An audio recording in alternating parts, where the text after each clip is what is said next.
హైదరాబాద్ శివారులోని Moinabad farm house లో జంట మహిళల హత్య కేసులో మిస్టరీ వీడింది. తీసుకున్న అప్పు తీర్చమని అడిగినందుకే ఈ ఘోరానికి వడిగట్టినట్లు పోలీసులు తేల్చారు. వికారాబాద్ జిల్లా తాండూరుకు చెందిన ఇద్దరు వృద్ధ మహిళలు అబేదా బేగం, మహబూబాలను దారుణంగా హత్య చేసినట్లు దర్యాప్తులో వెల్లడైంది. తాండూరుకు చెందిన కరీమా బేగం, ఆమె భర్త రెహమాన్లు మృతులైన ఇద్దరు మహిళల నుండి ఫైనాన్స్ పేరుతో డబ్బులు తీసుకున్నారు. అప్పు తిరిగి ఇవ్వకుండా డబ్బులు అడిగినందుకే ఆ ఇద్దరిని చంపేశారని పోలీసులు తేల్చారు.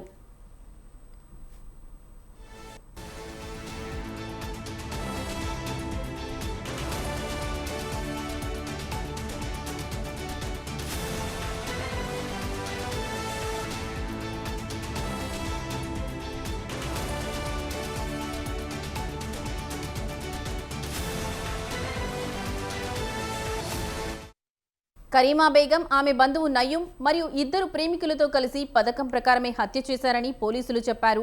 అబేదా బేగం, మహబూబాబీలను డబ్బులు ఇస్తామని నమ్మించి ఫామ్ హౌస్ కి రప్పించి అక్కడ వారిని హత్య చేశారు. అయితే కొద్ది రోజుల క్రితం ఇద్దరు మహిళలు మిస్ అయినట్లు కుటుంబ సభ్యులు పోలీసులకు ఫిర్యాదు చేశారు. ఈ క్రమంలో మొయినాబాద్లోని ఫామ్ హౌస్ ఆవరణలో కుళ్లిపోయిన స్థితిలో ఇద్దరి మృతదేహాలను పోలీసులు కనుక్కున్నారు. ముందుగా 8 మందిలో ఇద్దరిని హత్య చేసిన కరీమాబీ దంపతులు మరో 6గురిని కూడా చంపేందుకు ప్లాన్ చేసి ఫామ్ హౌస్ కు పిలవగా కరీమాబీ నుంచి ప్రాణహాని ఉందంటూ 6గురు మహిళలు పోలీసులను ఆశ్రయించారు.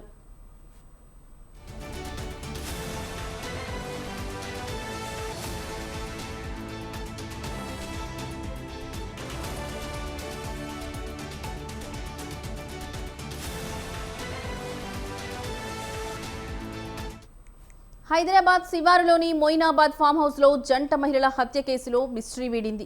తీసుకున్న అప్పు తీర్చమని అడిగినందుకే ఈ ఘోరానికి ఒడిగట్టినట్లు పోలీసులు తేల్చారు.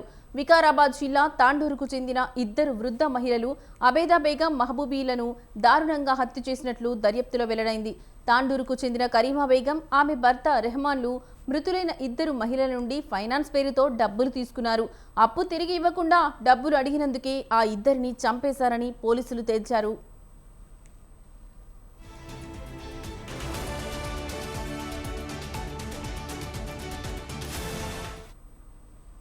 ఇదే అంశానికి సంబంధించిన మరింత సమాచారం మా కరెస్పాండెంట్ లిఖిత ఫోన్ ద్వారా అందిస్తారు.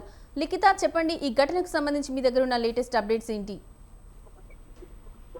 Thank you Lakshmi. Moinabad farm house కేసులోని ఇద్దరు మహిళల హత్య తెలంగాణలో సంచలనం సృష్టించిందని చెప్పుకోవచ్చు. మొదట అయితే మొదలైన ఈ కేసు ఆ తర్వాత డబ్బుల కోసం పక్కన ప్లానింగ్ తో హత్య చేస్తానైతే మారిందని చెప్పుకోవచ్చు. అయితే తాండూరు ప్రాంతానికి చెందిన ఇద్దరు వృద్ధ మహిళలు కొన్ని రోజుల క్రితమే కనిపించకుండా పోవడంతో కుటుంబ సభ్యులు అయితే పోలీసులకు ఫిర్యాదు చేయడం జరిగింది. ఆ ఫిర్యాదు నిమిత్తం అయితే పోలీసు అధికారులు వారి యొక్క కాల్ డేటా ఆధారంగానైతే చివరిగా వాళ్ళు ఎవరితో మాట్లాడారు, అంతేకాకుండా ఆ ఫోన్ కాల్ ఎక్కడ ఎండ్ అయింది, అంటే వాళ్ళ యొక్క లొకేషన్, ట్రాకింగ్ లొకేషన్ అనేది ఒకటి కట్టుకొని దాని ద్వారానైతే వాళ్ళు ఈ యొక్క కేసును ఛేదించారనే చెప్పుకోవచ్చు. అయితే దీనికి సంబంధించి ఇప్పటికే చూసుకున్నట్లయితే గతంలో ఒకరికి అప్పు ఇచ్చిన తర్వాత వారి దగ్గర నుండి అప్పు అనేది సేకరించే సమయంలో ఈ యొక్క కేసు మొదలైందని అయితే విషయం బయటికి వచ్చినట్టుగా తెలుస్తుంది. పూర్తి స్థాయిలో ఈ కేసు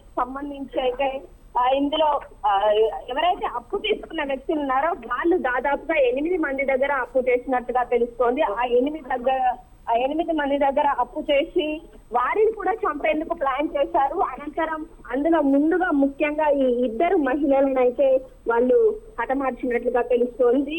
వాళ్ళను చంపేసి అక్కడ పాతి పెట్టినట్లుగానైతే తెలుస్తోంది. అనంతరం మిగతా 6గురికి కూడా వాళ్ళు టార్గెట్ పెట్టినట్లుగానైతే సమాచారం అందుతుంది. ఎప్పుడైతే ఈ యొక్క డబ్బు రికవరీకి వెళ్ళిన ఈ మహిళలు ఇద్దరు కనిపించకపోవడం, ఆ తర్వాత వారి నుంచి వీళ్ళకు ఎవరైతే ఈ డబ్బు తీసుకున్న వ్యక్తులు ఉన్నారో వారి నుండి వీళ్ళకు కాల్స్ రావడం, వాళ్ళ మీద కొంత అనుమానం కూడా రావడం తోటి వెంటనే బాధితులు అయితే పోలీసులను ఆశ్రయించినట్టుగా తెలుస్తోంది. ఆ పోలీసులను ఆశ్రయించిన సమయంలోనే పోలీసు ఇన్వెస్టిగేషన్ లోనే వీరి నుండే వాళ్లకు కాల్ వెళ్ళినట్లుగానైతే తెలుస్తోంది. అనంతరం పోలీసు అధికారులు వాళ్ళను అదుపులోకి తీసుకోవడం, ఆ తర్వాత పోలీస్ స్టైల్లో విచారణ జరపడం తోటి విషయం అంతా కూడా బయటకు వచ్చింది. జరిగింది, వాళ్ళు ఏ విధంగా ప్లానింగ్ అనేది చేసుకున్నారు, అంతేకాకుండా మిగతా 6గురిది కూడా ఏ విధంగా హతమార్చడానికి చూశారు అనే కోణాల్లో కూడా విచారణ అనేది కొనసాగి పూర్తి స్థాయిలో వాళ్ళ దగ్గర నుండి ఆధారాలు సేకరించినట్లుగానైతే తెలుస్తోంది. ప్రస్తుతం వారిని రిమాండ్ కి అయితే తీసుకోవడం జరిగింది. ఇంకా వాళ్ళ ఖాతాలో ఎంతమంది అమాయకులు ఉన్నారు అనే విషయం పైన కూడా ఆరా తీస్తున్నట్లుగా, వీళ్ళు మాత్రమే ఈ హత్యలు చేస్తున్నారా, వీళ్ళకి ఎవరైనా సహాయపడుతున్నారా అనే కోణంలో కూడా ఈ ఒక విచారణ కొనసాగుతుంది. Right Likhita, thank you.